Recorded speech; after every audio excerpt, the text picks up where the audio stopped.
بسم الله الرحمن الرحيم. الحمد لله رب العالمين، والصلاة والسلام على من بعث رحمة للعالمين، نبينا محمد وآله وصحبه وعلى من تبعهم بإحسان إلى يوم القيامة، وبعد. أما بعد، أميالتنا مساقرتني مسافا كما مسامي دنفن بلا إلين أكارلين نكابو دنفن بلا إلين كدمما ودنفن تيفوا مكو كسيني مساك بانيما بمكو بالا ali karle no kabo beko ali na on tigi ali ni kangani batoi fewre batoli o ye tonyo de niti alai ala batoli chei uri hake min kama me ka sirko hake tigima o ko sami sharia ka dengireya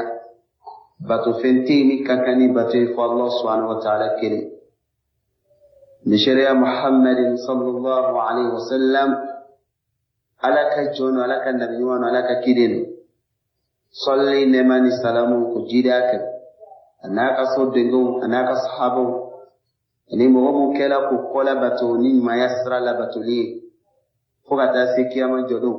neni au alaka farao ka jekurumika o temele ko fe anga kitabo kun salafiyan ala aljaddati ikake salafiyin tagabulu kotogo maka ola anga darsu bisila kitabu nyamika uyenye biwuru lani duru wala da sigile no sigi femba belebele do de koka uyanga sigi fe duru nai an folo la ni sigi fe folo yi kasi flanana kasi sabanana kasi nannala wa mi durna de la sisi. خامسا قاعدة أن الأحكام الأصولية والفرعية لا تتم إلا بأمرين، هما وجود الشروط وانتفاء الموانع. ولا سيف من بيني وليكو سلامياك كتب بلا جديد سلامياك حكم بلا جديد الأحكام الأصولية مسرلين لسلفنا والفرعية أنمون سرلين بلفرولا لا تتم وتسك الدفع إلا مفو بأمرين فكونيا فلا هما فكونيا فلان ودي وجود الشروط شرطي بلا يلين كسر أكلين بك وقتلا وانتفاء الموانع كما ديالي كبلا يلين كبو كرفه كودو كان سرمي مسيكا باليك شرطي سرلين كفه ويسلم يكا حكم بلا يلين كنو من سرلا لسولا أني من سرلين وبول فرلا ولا أنا درسو تاكا سيور دولا ودي كفو مثال بولولا الصلاة مثلا سيلي مثالولا لابد من وجود شروطها أتين يفشل شرطك الصرفولو وشرط بلبل دويمي وهو الطهارة وللثانيين. فمن أراد الصلاة نمرد يلين كسري بلا طهارة أدنا سيري كنا مكان الثانيين فلا تصيح منه نيالتك أبولو وبارك لله منقص لفقد شرطها ka kɔrɔ kɛ sharati ka beni ka bɔ a bolo a ye sharati min bila ka ben o b'a to a ka seli nin tɛ minɛ a ti ɲa o la n'i y'a mɛn ko shurutu ale de fɔlɔ la toujours ka ko baara yɛrɛ ɲɛ n'ale dafala an bɛ don baara yɛrɛ kɔnɔ ka na ni walawalali wɛrɛ ye o bonda la an ka layiru min ta darisu tɛmɛnin na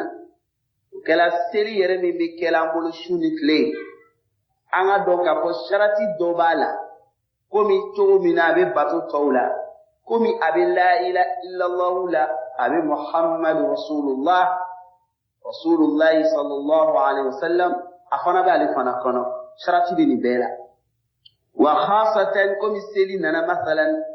ka kɛ ala sabilil misal misalu bolo la an bɛna n'ale ka shurutu ɲininka badenmaw na seli shurutu hakɛya joli don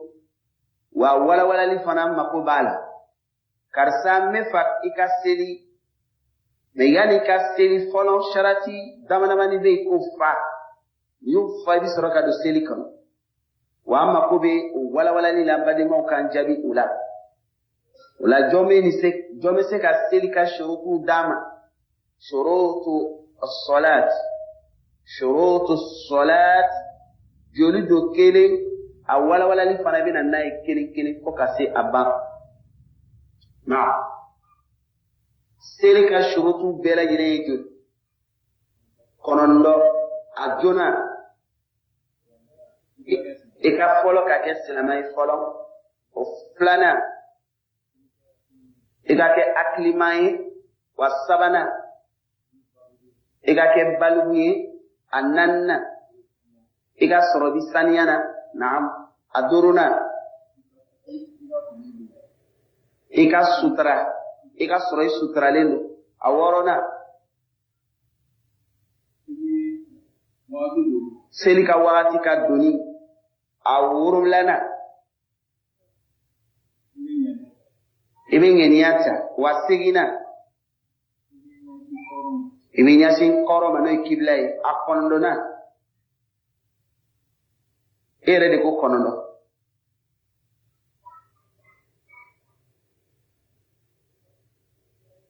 i ɲinana kelen kɔ o la badenkɛ ko yanni an ka na misiri kɔnɔ nin waati nin na ka seli komi an ye fitiri seli cogo min na sarati min kɔnna yanni an ka se yan ko kɔnɔntɔn yanni ka na seli misiri la i ka fɔlɔ ka kɛ silamɛ ye wa filanan i ka kɛ hakilima ye a sabanan i ka kɛ baligu ye wa a naaninan k'i ka kɛ saniya na a duurunan i ka sɔrɔ i suturalen don a wɔɔrɔnan i ka sɔrɔ i ɲɛ yanni wagati ka doni seli min bɛna kɛ a wagati ka don ani fana i ka sɔrɔ i ɲɛsilen don kibila ma n'o ye kɔrɔ ye ani ŋaniya ka sɔrɔ i la kelen min tola kɔfɛ o ye jumɛn ye sabula kɔnɔntɔn de fɔla n ye segi sɔrɔ shurut as-salat naam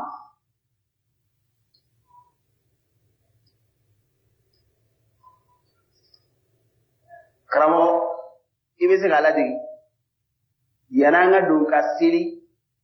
an ka ni mun ye komi sarati k'o dafa condition juma de bɛ yen an k'o fa yanni an ka don seli la joli do a détail fana bɛ di ala k'an dɛmɛ anw bɛɛ lajɛlen kan bɛ ka nin lɔn sabula an ye silamɛ ye bi tɛ an mako bɛ fana ka mɔgɔw wele ka na silamɛya ma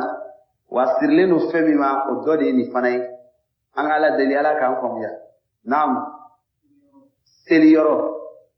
seliyɔrɔ ka saniya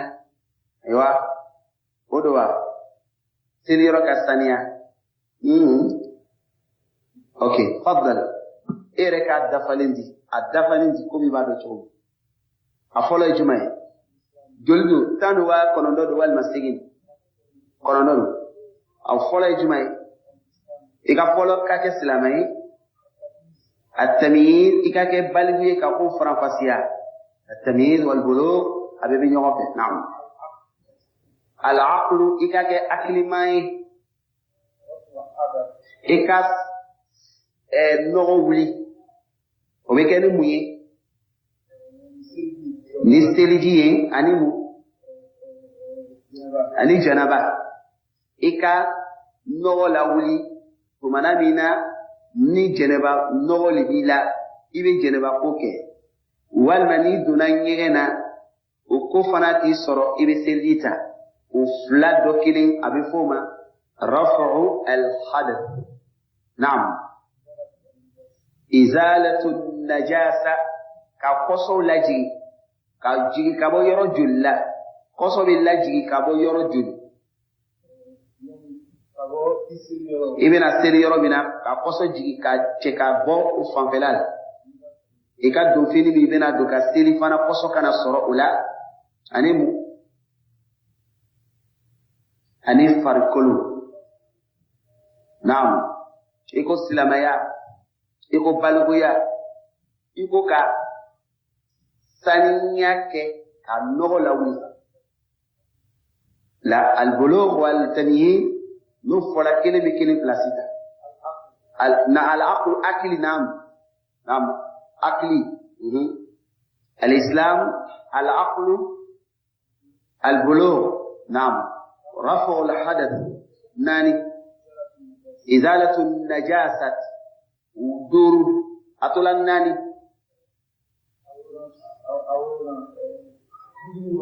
dukhul al-waqt seli waqti kasi wore fayri ti se ga seli 600 fois waqti kasi o fana condition de fardal naam istiqbal al-qibla seli baga kami kan yadi qibla ma urula satru al-awra libuka sutra wa niyyatu aninya dafa seli sharati kono mɔgɔ min b'a ni kelen dɔ dafa hali n'a y'a si kɛ seli la a t'i bila ala fɛ ka seli la yanni an bɛ mɔgɔw wele ka na misiri la an bɛ nin filɛ kɔnɔ ka sɔrɔ an bɛ mɔgɔw bila ka seli fɔlɔ seli sariya la ka faridaya mɔgɔ min kan o de ye mɔgɔ min ye silamɛ ye i ye jotigi ta ka na n'a ye misiri la i ye fu kɛ i ye chrétien ta ka na n'a ye misiri la i ye fu kɛ i ma foyi de kɛ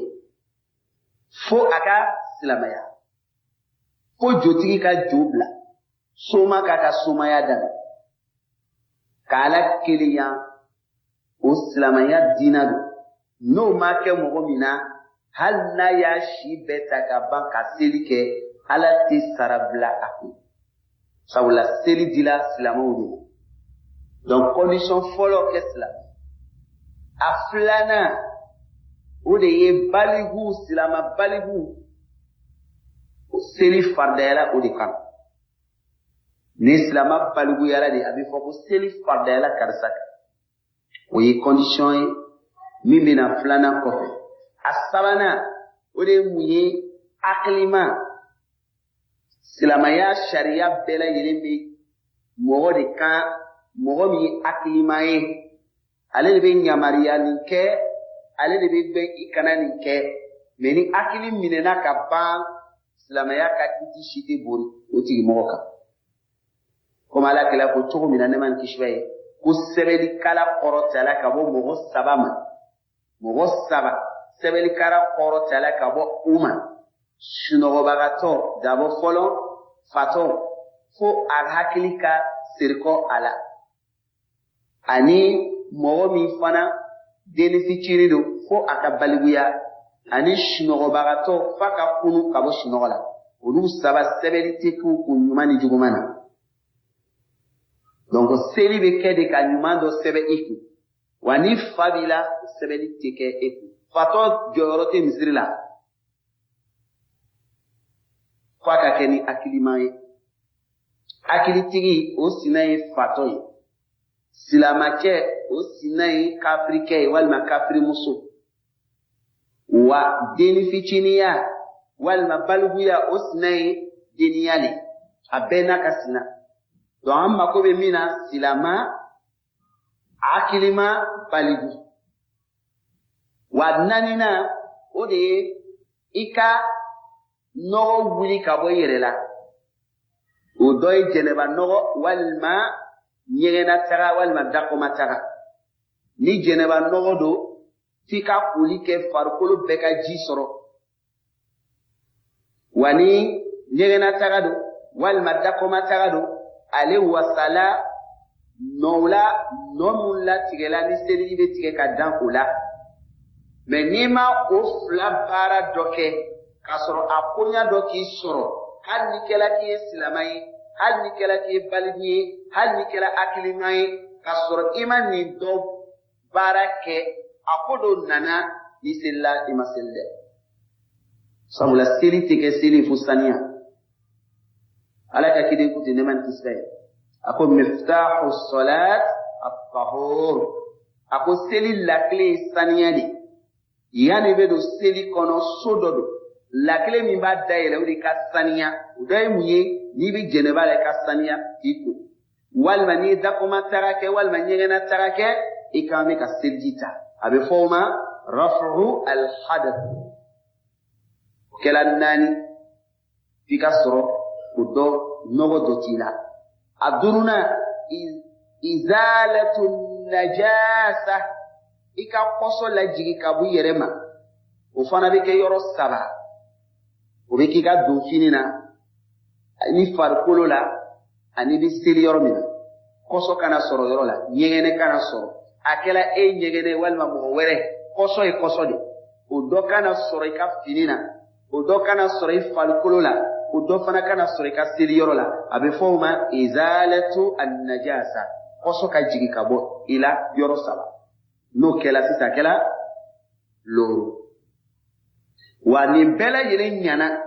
silamɛya ɲana wa baliguya fana bɛ yen hakili bɛ yen wa jɛnɛba kola ka saniya walima seliji tala ka saniya ani don fini ka sani farikolo ka sani seliyɔrɔ ka sani an bɛna don seli kɔnɔ fo an ka ɲɛsin kibla ma istiqbalul qibla n'i ye kɔ don kibla la a ma ɲɛ fɔlɔ dɛ fo i k'a sɔrɔ ɲɛsilen don kibla ma n'i y'i kɔ don kibla la n'i ko Allahu akbar i dun b'a dɔn ko kibla tɛ nin ye seli baara tɔ bɛ minɛ ka se fa laban na i ma seli donc jagoya don sharati i k'i ɲɛsin kibla ma o kɛra sisan joli 6 wa a 5nan o ye mun ye satrul awra i debu ka datugu ni cɛ don k'i debu datugu ni muso don fana k'a yɛrɛ datugu k'a yɛrɛ sutura n'i bolomakolon bila k'i bɛ seli e cɛtɔ walima muso ala fɛ i ma seli la fɛn dɔ b'i bolo e bɛ se k'i yɛrɛ sutura n'a ye o la suturali ye sarati dɔ ye yanni i bɛ seli daminɛ ko Allahu akbar o la a kɛra joli 6 7 a seginna sisan o ye mun ye dukhulul waqti seli min bɛna kɛ ni farida a tɛ se k'a kɛ ala fɛ seli ye fa wagati ka se komi an bɛ fitiri seli waati min na a tɛ kɛ fitiri ye fa wagati ye se n'i ye 17 heures filɛ k'a fɔ ko ne peresela bi n bɛ fɛ ka bi ka fitiri sɛbɛkɔrɔ kɛ n bɛna daminɛ 17 heures la fo ka taa se fitiri wagati bɛ na n sɔrɔ n bɛna seli sama n'i y'a fɔ Allahu akbar hali n'a sɔrɔla miniti 1 o kɔnna yanni fitiri waati bɛ se i ka Allahu akbar fɔ bɛnna o ma fitiri ma se miniti 1 ka kɔn i ka Allahu akbar fɔ min n'i y'a kɛ miniti 1 de kɔnɔ hali ni fitiri waati donna k'i to fitiri seli la i ma seli fo wagati ka se fɔlɔ fitiri bɛ sɔrɔ ka seli o bɛ komi safu o bɛ komi fajiri o bɛ komi seli wagati tɔ bɛɛ ala ko inna salata kanat ala almu'minina kitaban mawquta seli kɛla mu'minu kan farida ye o ye ko kelen ye ka ban ka wagati fana kɛ farida ye ko 2 donc seli wagati o ka don o fana ye seli ka sharati dɔ ye wa kɔnɔnɔna n'o y'a laban ye an-niyatu i bɛna seli min kɛ fa ŋiniya ka siri fɔlɔ dusukun na kana na lo ka safo seri komi be kaka o bien ma fo chogo mina kana na lo ka fitri seri komi be ka shafu witri de seri sabula fitri seri chogo do ni ya fle abeki shafu witri seri chogo do la ni ya fle abeki nye be fitri wangenia de babo nyona ngenia de bara be ka suli innamal a'mal binniyat bara nabi sigi hadis ngeni seri tiketin ko mina seri ti faka folo ni ngenia do ani kala ngenia jumani seri fana seldo iko ngenia seri lanzara seldo ngenia kasiri sabula lanzara ni seri fana ni ngenia te frapasia jumabu chomba seri fana ni lanzara ni mangenia dwala mba frapasia frapasia ti ngenia de babo nyona donc ni sharati kono doni silama pela jeli kanga be kan don katu ika famuna yani be folo mo karsa na me na seli misiri la ibe ni sharati ni de ban folo abi na nyon so ko nyon fam ko sanga darsu stela ka ko silama ya bara fen nabi min surlen no lasulula ani mun surlen no goro farawla abara shi te se ka sen soro ko sharatu ka fa ni sharati fana be fa koroshiri be ke ko do ma soro kerefe mi be kumandi ali kewa ko minanga sharati segi dafa atola kelema kumandi ali be ali da madafa malo nanga nyoko fogo segi dafa la atola kele no ma soro ali bi abe foko kumandi ali be dafa li te kono anga nyoko fogo ko so aka kitita misalula kadi selima ala kaneni awla famu wala mitana nga wala de wa min hadha al-asl abin al-asl ni kono التكفير يعني حكم التكفير ودي كاموني دو كفو كافريدو كامونو دو جوجي كافريال كومي فانا وبي فوق تشايا واتي دولا كارساني كافريدو وفانا دي أنا درسوني كونو التكفير والتبديع والتفسيق كارسا بدامو كارساني فاسقو سلاما كورو وفانا دي نكتيني كونو كارساني كافريدو كارساني بدامو كارساني فاسقو مو كورو سلامادو mais mon ya jogo bala fasik ubi asu belbeli anga darsun ko wa huwa babun qadi uzmati fihi alfitna wal mihna wa bona ni kono amemi fola sisa mo na findo ka juger karsani kafri wal mabida mo wal mafasik bona ni kono qadi sigatala uzmati fihi biliyali bunyali kela ni bonda ni kono alfitnatu fitna bunyana babu ni kono ukore ni babu ni kono fitna badi kela kono wal mihnatu ani lajrabi ba wa tashat fihi al ahlam wa akli man chama akli chena fana abonda mo shama akili chena ni bonda ni la wa akili masika sabati wa kathura fihi al-iftiraq matoni kono farafara ni chayala ni bonda ni kono kabo na fi do juger o kiti ni kono matoni na farafara ni chayala wa tashattata fihi al-ahwa wal a'ra wa shashali kala nina bato chayala akono grupu ani moka miriya chayala akonan watashattata fihi al ahwa niu farafarana nina bato grupu wal ara ani moka miriya chayala nikono ibita fle kitabu were kono udi be référencier mawqifu أهل السنة والجماعة من أهل الأهواء والبدع la bale silamo ni yoro ni na sisan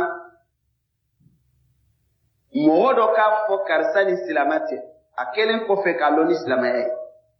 andi chrétien mane mo mi lona ni silamaye ka fo ka wuli dono ko ni karsa silamate wal ma bidamo wal ma fasiku bunda kono itna bunyana ni kono la jarabidi bunyana ni kono mo akili chena silamaya kono mo chama ni bunda ni wa mo fara na mantona ni kono wa nina batola unana ka ke grupu apono nana wa akili na uchera abunda wa mawqifu ahli sunnati wal jamaa wa ni bunda ni kono suna dogo joro amunu fo beba me suna mo joro ni suna mo ifana joro do wa mawqifu ahli sunnati wal jamaa suna dogo joro as-sa'irina munu yetogoma bagawiye ala manhaji salaf as-salih nodu bi togoma mo nyuma temenu kasraka ulu joro من تكفير أهل البدع كبدا مودو ولي كفري سنمو كجورو بنالا والعقائد الفاسدة أني دسكونا سريجو منو بسرمو دسكونا كمودو ولي بكرسالي كفري دو كوكسو بدا والما لمنيا وبارك لي سنمو في هو التفصيل التي كان فربايده ابي كان ديتايل كرساني سلامته كافرين كرساني سناموته بيدامون كرساني مغنيمته مغكرون وبيك سنامو في بالتفصيل ابي فوني ولا لدي اتي فوني فرباي كوليته شنگلي كافو قبل لا ابي ناني ولا لدي تاي okoso kidabutigi nana ka sunamogo ka kumakani lakali mo grupu munu nana ka fonyo ya doktiti nina o kuma binana duguma aple wa huna qawlu wala kumakan do nana ubunda kono yura do fana ka yedike nafiyu takfir nafiyan amman an ahadin min ahli alqiblati fala yukaffar ahad من أهل القبلة دوكو مغير كلين كوفي سلامي كبان ولوكو كافريا مغانتي كالو مغشيلا تغني مغو ناكلا سلامي وبيبيني كاكو كافريا أتسي كاولي كارسالا نفيا عاما بيني فرباب وبافو مغو كلين شيتي كبلا دمولا سيرباولا كوفي سكاكي كافري أكيني كوفي سلامي وقال يقول لا إله إلا الله محمد رسول الله صلى الله عليه وسلم إيرك على صوصك تشوغو يتسيك أبو سلام يقول ولك نفيا عاما عن أحد من أهل القبلة يعني سيربعو تشلا مغتسك ككفري فلا يكفر أحد مغكل تسك كفري يولو من أهل القبلة سيربعو لا ويمرجيا وكاملياني لوفني كون لا اله الا الله محمد رسول الله صلى الله عليه وسلم هل يجودن كاباتو ولوفكو سلامادو ابريتو non سنامو تي اميريالا ولوتو تابولوك يعني وقول يرى تفسير ميريا ورن نانا دو فنا بيني كلا كفو كما كان ورلا تفسير اهل البدع كبدا مغوك كافري تكفيرا مطلقا كبكني فرباي لي كبدا كودو كدرو كافري دي ولو تاولو ماده لي بدا كدرو اكلا سوغو يكبا ولو كوني في اي بولالا كدينا ني كافري دي ولو فنا كاكي تكفيرا مطلقا وانهم كلهم كفار وباكو بيدامو بكافري الوتي دوبودولا خارجون عن الاسلام كبولنو على كسلام يا دينا كانوا وكل القولين kuma kan min fila bɛɛ lajɛlen min fɔla ni sisan mujanibu lis-sawab a fila bɛɛ lajɛlen tagala kɛrɛfɛ ka sawaba bila mukhalifun lil adillati ash-shar'iyya a bɛɛ lajɛlen ye silamɛya sariya dalilu fɔ ɲɔgɔnya وقد ذكر الشيخ الإسلام ابن تيمية silamɛya cɛkɔrɔba ale ni walawala n'o ye Ahmad ibn Taymiya khata a ye fili walawala ninnu ka fili la man nusiba aw man nasaba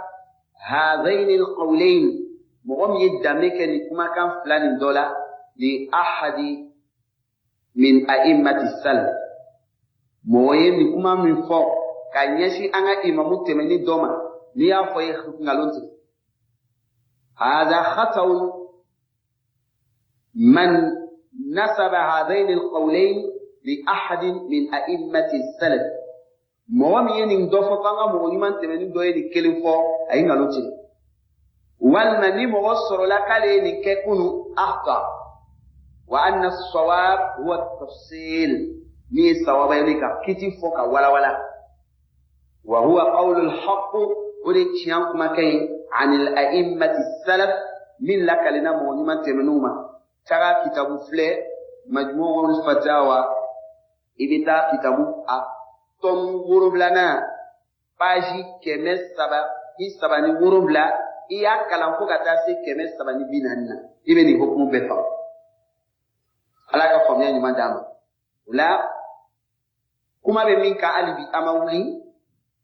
sonamɔgɔ tɛ mɔgɔ la kafiriya tɛ wa sunamɔgɔ fana tɛ bali kɛ kafiriya la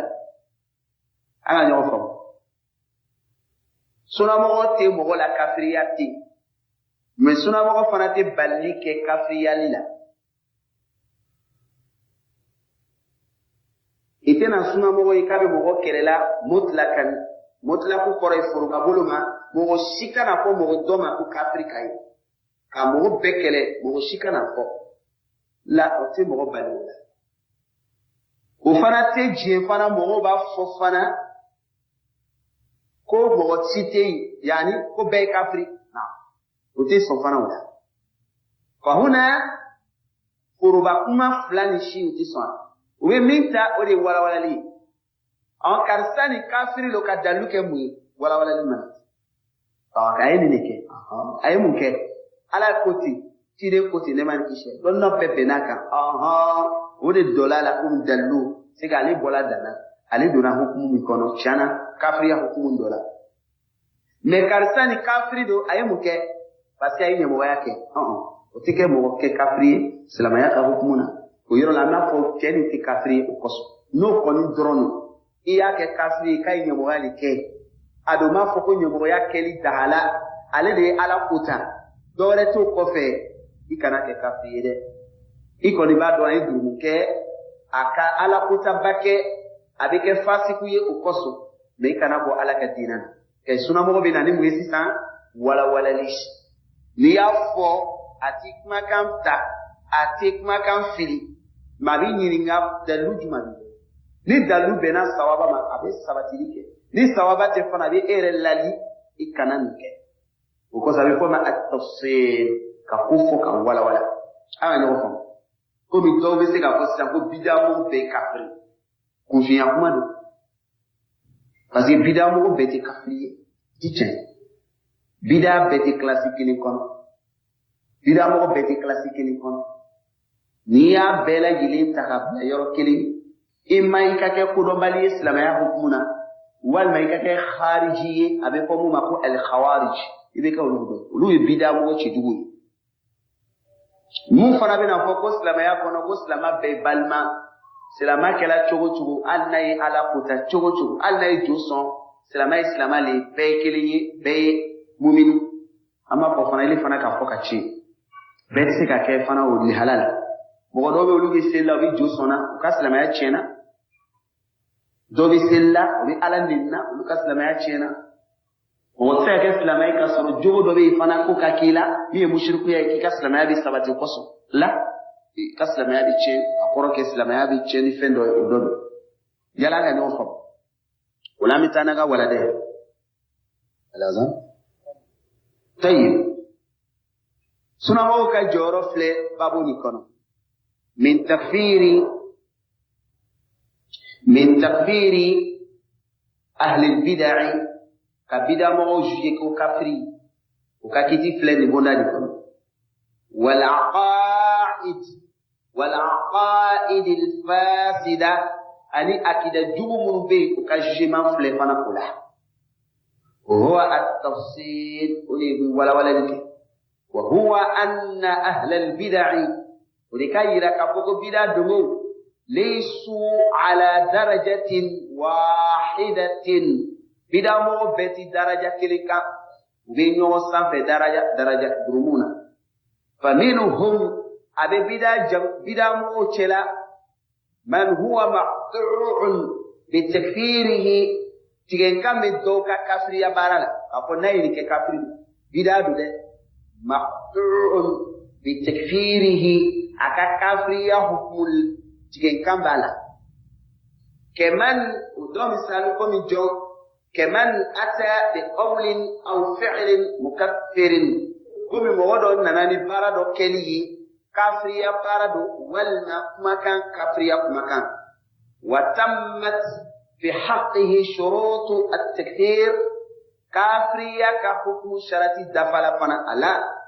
وإن تفت موانعه كما جالكم نبي فنا وبينا جلك بينا كبور نعم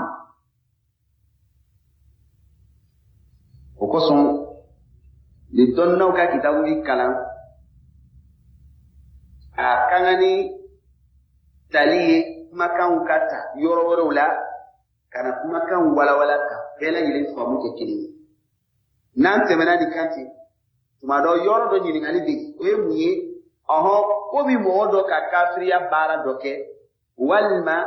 kafriya kuma kando shurutu dafalala wa kumandiyali ko becela ka boy fo ka misalu do di bara duma de boy walma kuma kan duma de boy anga nyo fa kuma kando e muye ni mo do e fewere wele ka farala ka o kuma kando e muye ni mo do ko alaka qur'ana madafa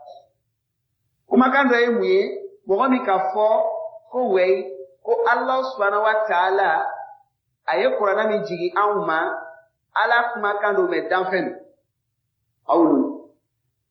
wa barado ye jumai mogo mi ka bida tagala se ka sujudu ke sheku ye ka bato we baray mogo mi ka bida se la ka kanatigeli ke sheku ye we baray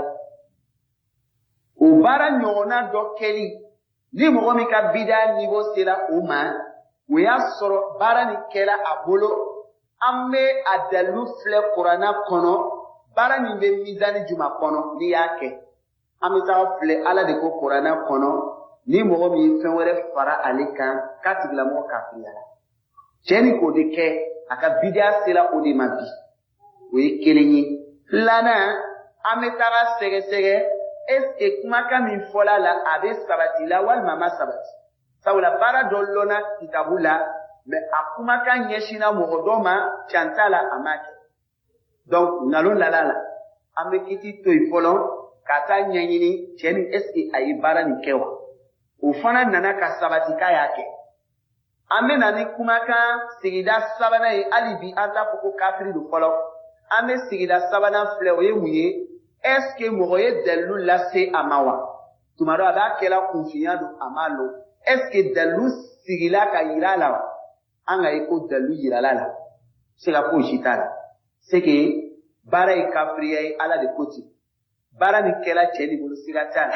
wa fana moya lalifana ayame amasu alibi sharati konis sorola mimba ira ka foka e kafriya mina ayasi me kumandiali kodo bei komo nana kuma kono foka sigifana ka shurutu ni koroshi odoye muye na kela ku fa de bala ayini bara nike ni fa de bala ama fo a antuma lo ja fa de bala donc ama ka kiti bla kerepe anta ko kafiri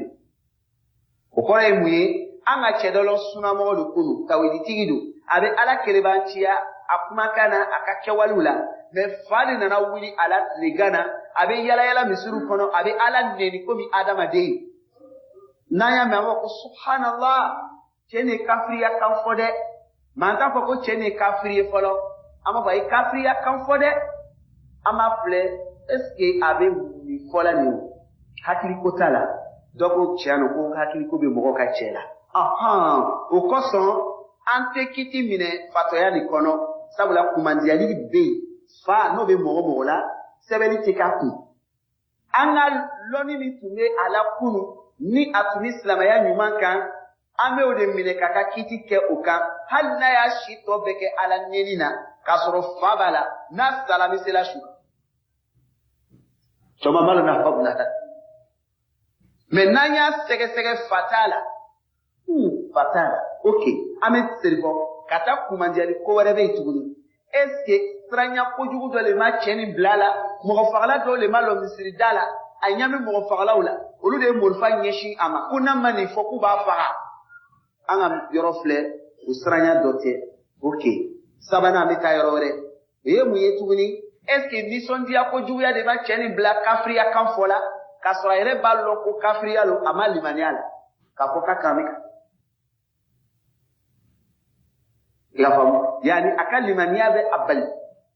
ko min fana chedo ko ala subhanahu wa ta'ala ma ale ni sonja ko jugu ay kafriya kan fo kasra ngenia toyi ala yehere bakay kaka yele ni kan fen ser ko ma waya sor ajigi tigela ako ala ere ne ka joye ne de e ala matigi ibado ko kafriya kayde ko ala ere ne ka joye ala mane ko ala ne ala de ne ka joye wane de e matigi ala kila ko nisondia danteme keto ay fen fo ay re akiti mina ama fleche karamo ke ka kuma do fo yala nisondia ko juya de ma blala aya fle fana wote kuma ndeli ku do fle wa fana aya fle tuguni eske mo kula de teslama ya kono kuma no mo kula do be do islama ya na ube kafriya ko do ke ube kafriya kuma do fo olu ma lo ko islama ya la tebe mo kula do ama flesi mo kulate wa islama kulate ayela fana ko islama qorodo abe islama ya do abe bara mikela abado foitan nini be pola isisa ame ni be de cheka paranyoka kasoro ka posan ku karsani isisa kafri bara be ide bado karsani isisa selamate abola la kadinana uloni yere flekolo kabanga ni beban kasoka mo islamaya la beti okoso ni islamaya kala ni suna mo ta kala ni I jogo kay makan kay ibe kuma bi fam awere ba do mi me fola na bi fam ni yoro ni na bara kela fana be fen fla de ka faran ka bo nyona ni ya kole nyona ibe ke fitna mo kafriya bara be kafriya kuma kan be kafriya nduskuna siri ko obey o kalan loni bey we ya soro imam godo minena ifolone ibo di kalan kaba wa ni be kuma salama ya ko e ba fo ni mo mi ni bara ni ke ay kafriya bara ke fale ret lo ba me jane islama yi jame kafru ka bara ke la na malon abi turi abi sir kwa ka salama ya ula ni kafriya bara lo ni mo do ya ke ni islamado ite folo ko che e kafrike la ni o fo e barata ka kole barake bala kata soro barake baba benyenia te ka barake bi ma bo islama ya ko kufiya se kala se ama angenia te na do ngenia te kufiya de yato wal masrayan do de yato wal ma akili wuli de yato ni sondi ado de yato wal ma lo wuli akama nile nana tlegba na tlegele che kafrike sadia la ba fonno madina ko iba fode mbadenke ye kafriya kanfo mbadenke ye kafriya barake mini akilaji ibe bodo soro islamaya werela wala be kafriya kanfo madu akramu be anfe akacha nawu kele uka finika anta ko mo karamo mi kafri de ammi mo ladi de nu be kaka kafri akande fo ko sharati dafa folo no ma dafa ka kumandiali ko boy ante karamo cheni lati ko kafri ma me kuma kafri ya jogo mika odaye muye wajulla do be sika to wajulla o ngene ka ala magutuni bonya ye o ba ala ko fo ko masa sulon balish o kuma kan ne kafiri yakani ko masa mi ka malon o be na no ka fasarindi ka miriyawo ko ala ye masa bami ka be den tantigi to den babolo adafale no muso mi segela den ko la sanjan den kelen min bo bolo ka bo nita ko mine muso ni na ka den tantigi den dafale to ko te kabana ko de wa ko ba ira ko ala te lon ale fe o de fasari ka soro ni ya peze qur'ana na kafriyatma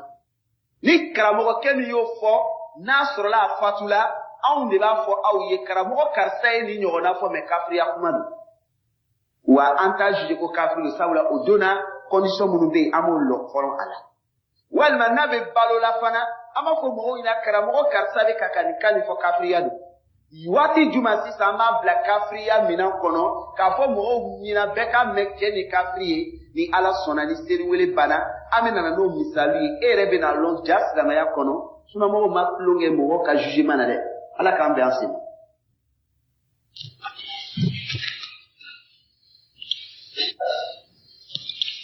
wala bade islamo ala ga dina sanman ladriya dina do modo ka kafriya kuma fo siga ko shitala kafriya do ko mi ayi karamo do ka misaluji munu ba ko alay masadu bari masasugo do bari amoni kuma kan kelmatul kufri kuma kan yere kafriya kan sabula ala dona qur'ana kono ko sabiba wakadhalika kuma kan do yimuye do wi ala ko foni fo do yi olu b'a jate ni bonya ye fana ko mɔgɔ kelen fa tɛ ala ye olu b'a fɔ nin fɔcogo la mɔgɔ kelen fa o tɛ ala ye k'ala kɛ bɛɛ lajɛlen fa ye fakɛya n'i y'o fɔ ala ma i kafiriya la sabula ala y'a yɛrɛ saniya ka bɔ o ma kerecɛnw ka kafiriya juba dɔ de fana o ye isa kɛ ala den ye k'ala kɛ fa ye mɛ jolakan bolo ma a fɔlibagaw b'a fɔ waati min na olu hakili t'a la u bɛ min fɔ la Ola ukumaka nyona dobi anda kono ni mogo do yo fo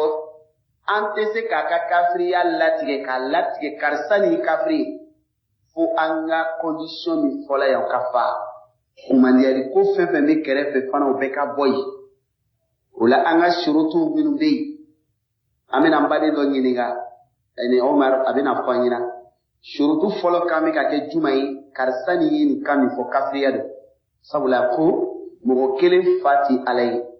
yala ambe dalu juma soro qur'ana kono ko ni kuma kan ni kafriya yi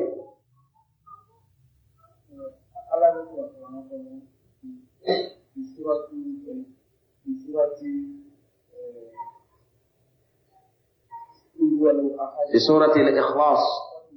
akodi qul huwa Allahu ahad Allahu as-samad lam yalid ولم يولد ay daludi ni mogo do ko ni makani na ko mogo kelen fati alay ale be nani sharati folo mi de delu juma de qur'ana kono ko ni kafriya kuma abo ala de ko ale ala kelen ko ka ta se yoro mina ale ala amma bangeli ke ka den soro mo fana ma ale ala bangi donc delu fle ala de koti ni le mogo do ko tiante ola ko forcé on be ala dengi ala do ko ale make fay ale fana make dengi wala ikafri ala odadu o yasro amile re wele fono ke kafri de ikafri ya kanko ay bara makani ma ko ba bonyo na folo wala non sabatila amen nani joro jumai o kofe yala me keni wele parce que Qur'an aya sorola ka fo ako mogo kelen fati alaye aya e Qur'an aya ni yira ka fo kafriya kundo yini sabula la ko ako kafriya ere makan lafzu yere gela ako laqad kafara alladhina qalu inna allaha yani la mimiko ati aya ni na akili mimi na lete laqad kafara alladhina qalu inna la ابن الله نعم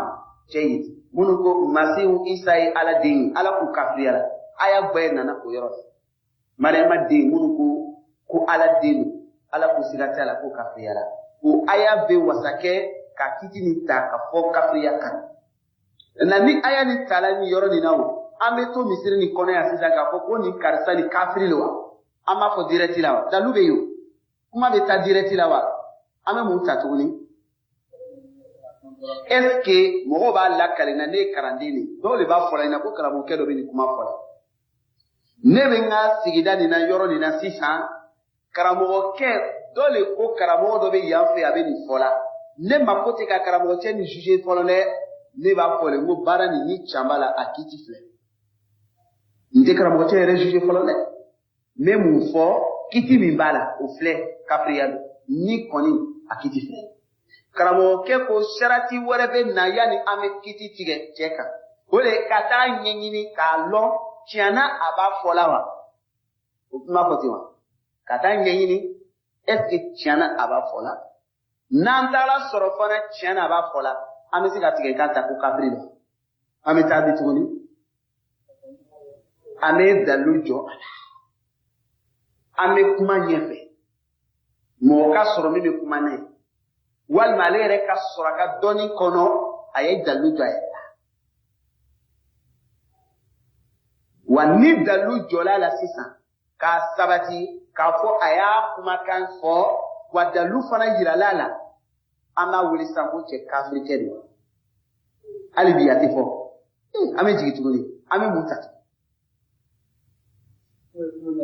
Est-ce que ko dɔ tɛ nin kɔfɛ wa? Kumandiyali ko dɔ tɛ min bɛ kafiriya kiti bali ko dɔ t'a la wa? O dɔ ye mun ye? Fa. O dɔ wɛrɛ ye mun ye? Sawa kojugu est-ce que o m'a bila a la? O dɔ wɛrɛ ye mun ye? Siranya kojugu. O dɔ wɛrɛ ye mun ye? Kofiya.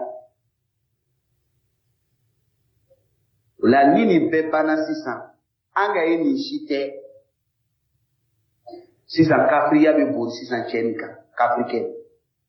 muso ni kafiri muso don. E n badenw i m'a dɔn ko anw bɛ danger la. Alakira don ko nɛɛma ni kisi b'a ye. K'i ni ko i baden silamɛ ma ko kafiri i ye kumakan min fɔ a ma a ye kɛ o ye n'a ma k'o ye a minɛn bɛ siri kɔ ka na e yɛrɛ de ma. Nafa jumɛn b'a la? Ni lɔnni t'i la kungo don. Nalo darsu famuna. Naam. Wa alaikum salam. Naam. Naam. Mɔgɔ min ko a kumakan na ko ale tɛ silamɛ ye an b'a vérifier est-ce que a b'a fɔla waati min na hakili tun bɛ yen. Hali bi a bɛ na condition ninnu. Mɔgɔw ko a ma ko foyi t'a la ko hakili ka ɲi an y'o dalilu sɔrɔ. Est-ce que a nisɔngojugu bali an bɛ siri kɔ ko minnu bɛ lamini na n'o dɔ ma kɛ fo ale yɛrɛ de ka nin kɛ a b'a kalama yaqinan a ye kafiri ye o kɔsɔn ni condition min dafara bɛ bɔ silamɛya la. Parce que kumakan nin sumana minɛn fɔlɔ min kɔnɔ o de kiti jumɛn bɛ mɔgɔ ka ko la mɔgɔ min ko ne tɛ silamɛ ye o kiti ye min ye o ye kafiri de.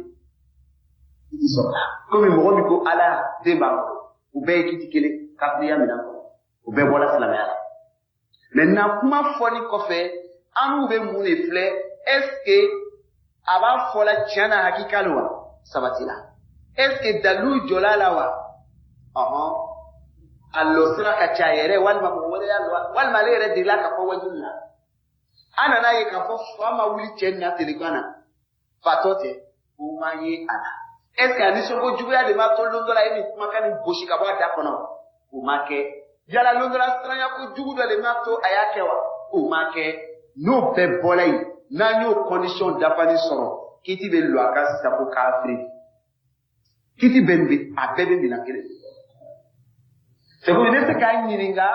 mɔgɔ ka ko bɛ di walima kumakan dɔ kiti bɛ di mɔgɔ min ko nin kumakan tɛ n b'a kiti f'u ye foyi t'a la mɔgɔ jumɛn ka kiti bɛ di mɔgɔ min ye nin kumakan nin fɔ. Ne seri ko est-ce que n'a sɔrɔla dalilu sabatila ko kafiriya lo kelen n'a sɔrɔla tiɲɛ na k'a y'a kɛ fila n'a sɔrɔla fana dalilu dɔ la kan saba n'a sɔrɔla faama don a la, n'a ma sɔrɔ siranya bolo kan, n'a ma sɔrɔ nisɔndiya jugu bolo ma, n'a ma sɔrɔ silama kula lo, n'o kɔni ma kɛ fo nin bɛɛ sabatila la, cɛ ni kafiri lo. Ne kumakan fɔ au conditionnel, karamɔgɔ bɛ kuma ten. Sabula n'i ma kuma ten, u b'i bila i bɛ bɛɛ kafiriya ka sigi misiri la, don dɔ la i tɛ bɔda sɔrɔ. Dɔ bɛ se ka fɔ n Adam Jalo, mais karamɔgɔ cɛ dɔ bɛ nin fɔla tele fila nin na, kafiri lo. Dɔ fana ko yan fɛ i ten kɔ, kafiri lo. La ale tɛ di. M'a fɔ n'a bɛ min fɔla, n'a sɔrɔla karamɔgɔkɛ de bɛ nin fɔla, kiti min b'a la silamɛya kɔnɔ a minɛn filɛ. An bɛ waati to yen fɔlɔ ka sɔrɔ ka karamɔgɔkɛ yɛrɛ juger. Est-ce que a faamu na? Ala ka waati wɛrɛ d'a ma. Wa billahi ta'ala at-tawfiq. Amin. الشيطان الرجيم